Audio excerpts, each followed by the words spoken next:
আমার তো মনে হয় হবস লক আর রুশো পড়ার মধ্য দিয়ে তারা অতীতে যে নৈতিকতার পাঠ, সেই নৈতিকতার পাঠটা তারা ভুলে গিয়েছেন।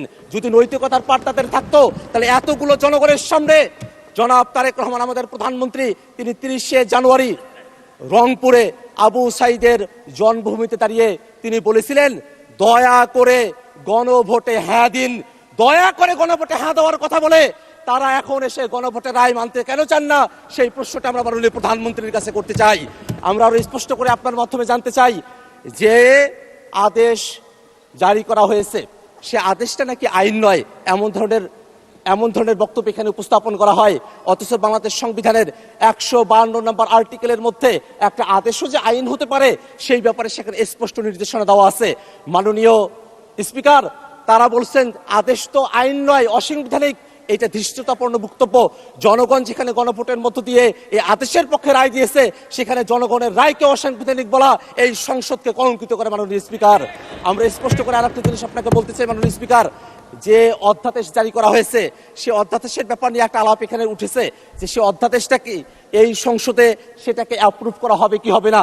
সেই অধ্যাদেশ এই সংসদে অ্যাপ্রুভ করা হোক আর না হোক, ফ্যাক্ট অ্যান্ড ভ্যালিড অনুযায়ী, সেই অধ্যাদেশ অনুযায়ী যে গণভোট হয়েছে সেই গণভোট যে বৈধ, সেই গণভোটকে অবৈধ বলার কোনো সুযোগ নেই। মাননীয় স্পিকার, আমরা আর একটা কথা বলতে চাই মাননীয় স্পিকার, যে অধ্যাদেশের কথা আপনারা বলছেন, অধ্যাদেশগুলো এই সংসদে উত্থাপন করা হয়েছে, সেই অধ্যাদেশের মধ্যেই জুলাই সনদ বাস্তবায়নের যে আদেশ, সে আদেশটাকে রেফার করা হয়েছে। আপনারা অধ্যাদেশটাকে এখানে রেফার করবেন, আবার অধ্যাদেশের মধ্যে যে আদেশের কথা বলা হয়েছে সেটাকে আপনারা বেমালুম চেপে যাবেন। এই ধরনের দ্বিচারিতা বাংলাদেশের সংসদে যদি আপনারা করেন, জনগণ আপনাদেরকে ছাড় দেবে না। মাননীয় স্পিকার, মাননীয় স্পিকার, আর একটা কথা আমি বলতে চাই, যে আদেশের ব্যাপারটা নিয়ে বলা হয়, সেই আদেশ যেই 13 নভেম্বরে জারি করা হলো, সেই দিন সালাউদ্দিন সাহেব, তিনি আমাদের স্বরাষ্ট্রমন্ত্রী বর্তমানে, সেই দিন তিনি ব্যক্তিগতভাবে আদেশের ব্যাপারে তার আপত্তির কথা জানিয়েছিলেন। কিন্তু সেই দিন রাতের বেলা বিএনপির স্থায়ী কমিটির সদস্যরা মিটিং করে জনাব মির্জা ফখরুল ইসলাম আলমগীর তার নেতৃত্বে যে সংবাদ সম্মেলন করা হয়েছিল, সেই সংবাদ সম্মেলনে আদেশ জারির দিনে বিএনপি দলীয় সিদ্ধান্ত নিয়ে তৎকালে প্রধান উপদেষ্টাকে ধন্যবাদ জানিয়েছিল। সেটা কোন স্বার্থে সেদিন ধন্যবাদ জানিয়েছিল, আমরা সে বিষয়টা তাদের কাছ থেকে জানতে চাই। মাননীয় স্পিকার, আমি আপনার কাছে আর একটা বিষয় একটু খোলাসা করে বলতে চাই। জুলাই সনদের মধ্য দিয়ে আমরা কি চেয়েছি? আমরা চেয়েছি এমন একটা বাংলাদেশ, যেই বাংলাদেশে আগের মতো করে সরকারি সাংবিধানিক প্রতিষ্ঠানগুলোতে নিয়োগ হবে না।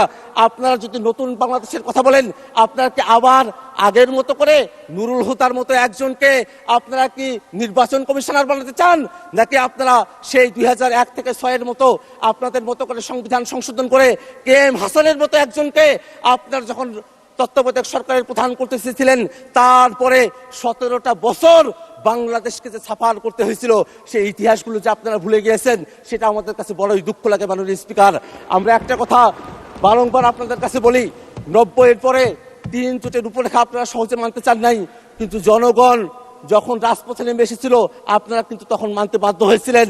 আমরা জানি নির্বাচনের আগে আপনারা যখন জনগণের কাছে গিয়েছিলেন, আপনারা গণভোটের কথা বলতে বাধ্য হয়েছিলেন। আপনারা এই কারণেই বাধ্য হয়েছিলেন, নতুবা জনগণ সেই সময়টাতে যে সিদ্ধান্ত নিত, সেই সিদ্ধান্ত আপনাদের ফেভারে নাও যেতে পারত। সেই জনগণকে তারা আজকে জুলাই সনদ পরিস্থিতি কি পড়ে নাই, সেই ব্যাখ্যা বিশ্লেষণ করার কথা বলা হয়। যেই জনগণ জুলাই সনদে ভোট দিয়েছে, ওই জনগণ তো সরকার নির্বাচনের জন্য ভোট দিয়েছে। তাহলে আপনাদের ম্যানিফেস্টো থেকে কয়জন ভোট দিয়েছে, সেই প্রশ্নটা আমরা করতে চাই। মাননীয় স্পিকার, আপনাদের কাছে একটাই মাত্র চাওয়া, এটাতে আইনগত কোনো বাধ্যবাধকতার জায়গা নেই। বিএনপির সদিচ্ছার বিষয়, সরকার দলের সদিচ্ছার বিষয়, তারা 2/3 মেজরিটি পেয়েছেন। তারা যদি আজকে সদিচ্ছা প্রকাশ করেন যে জুলাই সনদ বাস্তবায়ন আদেশ, গণভোটকে তারা মেনে নেবেন, এটা নিয়ে আর কোনো প্রশ্ন কোথাও উঠবে না। আমরা তাদের কাছে সেই আহ্বানটাই। ধন্যবাদ মাননীয় সদস্য।